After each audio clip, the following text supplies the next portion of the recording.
Приветствую, друзья! Когда-то давно я читал в отчете ЕСС, что все эти микроскопические чипы конвертера разрабатывались вовсе не для карманных ЦАПов, а чтобы их напрямую интегрировать в проводные наушники и тем решить вопрос отсутствия аналогового выхода. Причем с тех пор в мои руки попал лишь один подобный экземпляр, и было это, скажем так, на заре их развития. И каково же было мое удивление, когда спустя столько лет популярная среди меломанов компания Moondrop представила именно такое решение. Назвали его Droplet из-за каплевидного корпуса, внутри которого, кстати, трудится лишь один арматурный излучатель.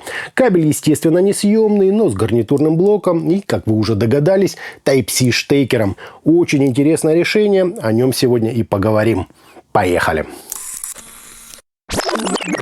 Пришла модель в просто гигантской коробке, оформленной в стиле научной фантастики, с обратной стороны которой представлен заводской график АЧХ и некоторые из характеристик. Важно понимать, что в данном случае абсолютно не важны такие параметры, как импеданс и чувствительность. Все это уже учтено и завязано на встроенный в кабель ЦАП. В комплект нам положили целую кучу различной макулатуры, маленькие конверты с кожзаменителя, брелок и набор пенок.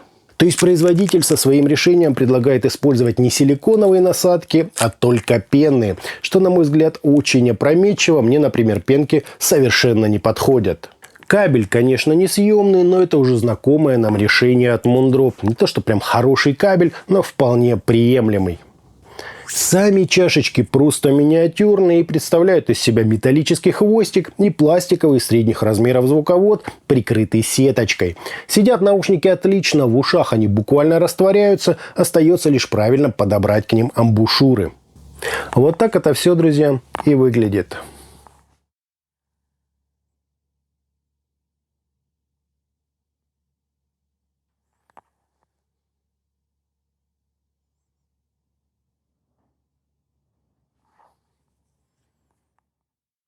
Подойдя к разделу измерений, я решил немного поэкспериментировать. Уверен, всем вам отлично известен такой эффект пенок, как сглаживание. И мне, естественно, стало интересно, что же от нас таким образом прячут. Так что замеры я снимал как в силиконовых насадках, так и на пенках. Так вот, в итоге у нас получился немного нестандартной формы импульс, небольшие расхождения между левым и правым каналом и искажения в пике, достигающие 0,45%, что вполне себе достойно. Фаза плавает словно при Bluetooth подключении, что очень, кстати, странно, а затухания на 30 и 60 дБ составляют где-то 80 и 99 миллисекунд с незначительными возмущениями на краях диапазона. По АЧХ же мы имеем подъем низких частот на 10 дБ с довольно крутым таким заходом на середину и аналогичной амплитуды выделения области разборчивости. После чего идет пик на 8 кГц для усиления резкости звучания и быстрый такой уход на второй план, дабы смягчить восприятие высоких частот. Чуть-чуть воздуха нам, конечно, вернули на 16 кГц, но непонятно, зачем вообще было так резко уводить. Пенками, как видим, нам чуть прибрали низ, уменьшили прогиб на высоких частотах, сгладили акцент на 8 кГц и, что совсем уж неожиданно, дали больше верха. То есть от пенок тут действительно одна только польза. В плане звучания же ничего необычного. Это действительно похоже на один среднечастотный арматурный излучатель, скорее всего, производства Nouse. Искусственно приподнятый, но хлипковатый низ, высочайшая проработка по всему диапазону, прекрасное разделение атаки, полностью оттененная своей верхней частью середина и, конечно же, исключительно проработанные верха. 4000 рублей это однозначно стоит, однако на что-то большее с ними можно не рассчитывать. Да и понятно, все-таки это однодрайверная арматура, пусть даже с применением DSP. А вот на встроенном ЦАП здесь, очевидно, сэкономили. Из разрешения он поддерживает лишь 16 бит, 44.1 и 48 кГц. То есть слушать в них Hi-Res, DSD или MQA лишено всякого смысла. Еще удивило, что под Windows наушники работают только через WhatsApp и Shared, в то время как под Android с эксклюзивным режимом нет никаких проблем. Питаются же наушники крайне скромно. На 5 вольт они потребляют всего 0,09 ампера, то есть заряда аккумулятора хватит надолго.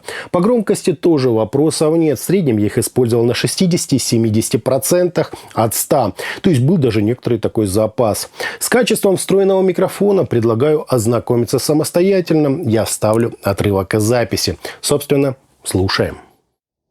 Тестируем качество встроенного микрофона проводных наушников Moondrop Droplet. Вот, собственно, так он и записывает, и именно так вас будет слышать ваш собеседник при звонке. Что еще добавить? Внутри, очевидно, применено небольшое демпфирование, чтобы чуть-чуть прибрать резкость и добавить звуку массы. Акустического баланса нет и быть не может, поскольку все смещено в сторону верхней середины. А вот скорости, динамики, разрешения здесь хоть отбавляй. Бас хоть и чувствуется, но в музыке особой роли не играет, его просто нет тактильно. Отсюда по стилистике Droplet подойдут в основном для рока, металла и разной нетанцевальной электроники. Пробовать слушать них джаз, конечно же, можно, однако характер излучателя и его настройка однозначно намекает, что эта идея не из лучших.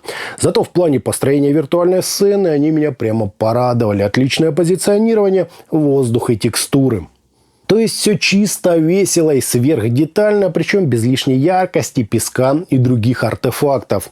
Ну а плохо, что выразительность, сочность и мелодику они не особо-то и умеют. Для агрессивных жанров годятся, а вот для акустических скорее всего нет. Мой вердикт: рокерам и металлистам стоит присмотреться, остальным же лучше попробовать что-то динамическое. Хотя если у вас во главе угла стоит разрешение и скорость, то вам тоже может понравиться. На фоне старых аналогичных решений, что я пробовал, это, друзья, точно прорыв.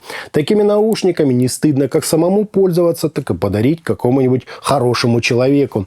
Не что-то прямо феерическое, но, как за свою цену, весьма достойно.